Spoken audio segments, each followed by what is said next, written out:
Hello, fellow Battlefrontians. This is Nick from the Casually Hardcore Podcast, bringing you yet another Star Wars related video. I'd like to apologize up front. I feel like absolute dog shit, and my sound quality for my voice today will also sound like absolute dog shit. But don't let that deter you from today's video, and let's dive into today's topic. Today's topic is about today's update, which launches the brand new and first season of DLC content for Star Wars Battlefront 2, which lets you take on challenges as certain factions, and this first one will be about the First Order versus the Resistance. The update will go live at around 8 a.m. Central Time, so if you're watching this before then, it is not out yet, but if you're watching it after then it is now out.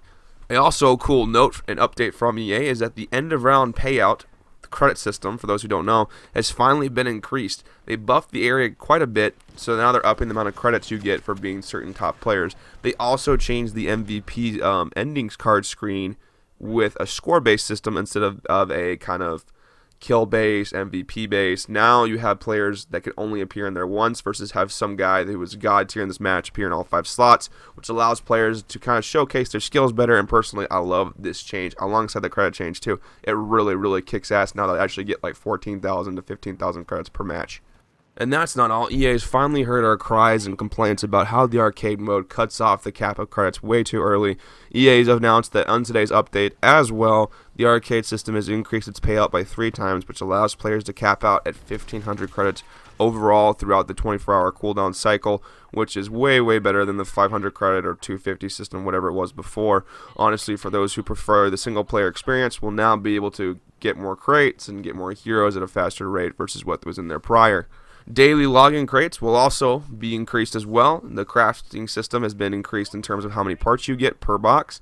It went from 65 to 150, I do believe. Do not quote me on that, but it has increased so much that a user on Reddit has stated that what would originally take you crafting-wise 2 weeks has now been achieved in 2 days from just daily login boxes. So, to EA's credit, they are listening to the fan base, and they are incorporating updates that are essential to the progression of this game. And honestly, I don't really see any progression overhauls like they had promised before January at this rate, with the end of the quarter coming down and winding down. I really feel like the Last Jedi DLC was anything that could be within their scope of work that could be incorporated right away. But the details have dropped on what the Last Jedi is going to incorporate. Finn and Phasma join the fight as a hero and villain, which are very cool because they are iconic characters in this new trilogy or saga, whatever they end up doing with the series. And on top of that, you get 2 new locations, one with the Crate in Galactic Assault mode, or the Starfighter Assault map on Dakar. Honestly, I have no idea how to pronounce this. I mean, unless these Star Wars guys and Star Wars buffs come in here and comment below about how do you actually pronounce this. I'm just going to say Dakar. Oh my gosh, Dakar. But you also get to fly in a new hero ship, which is Tally's RZ-2 A-Wing, which a vehicle I'm assuming will be in the film. I don't know why they wouldn't do it. Preferably, the pictures that I've seen so far seem to be a blue paint scheme A-Wing, and the A-Wing already looks like the A-Wings from the original trilogy. But that's a whole separate topic on what they're reusing and recycling. But it's cool to see that we're also getting new hero starfighters, even though they might be just a different paint job from what we have already in the game. But nonetheless, it's new content. It's free. It has not been announced, though, however, if this content will be free or will have the quotations free in terms of us having to use credits to unlock it. So that is to be determined. I'm wondering also, too, what the challenges will be for these seasons and which faction you choose. So, on that note, I'm going to leave a question for you guys today. What faction are you going to choose? Are you going to dominate as the First Order, or will you fight for a free galaxy with the Resistance? I personally am going to dominate with the First Order. I love the First Order. I think they're awesome. I think they're thick troopers.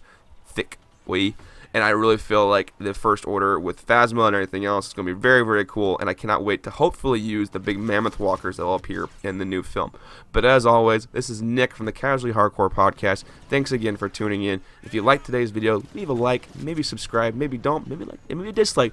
Who knows? Any feedback we get helps out our team essentially and helps me out in what videos I create. I hope you have a fantastic day, and thank you for listening to one of our videos. Have a great one.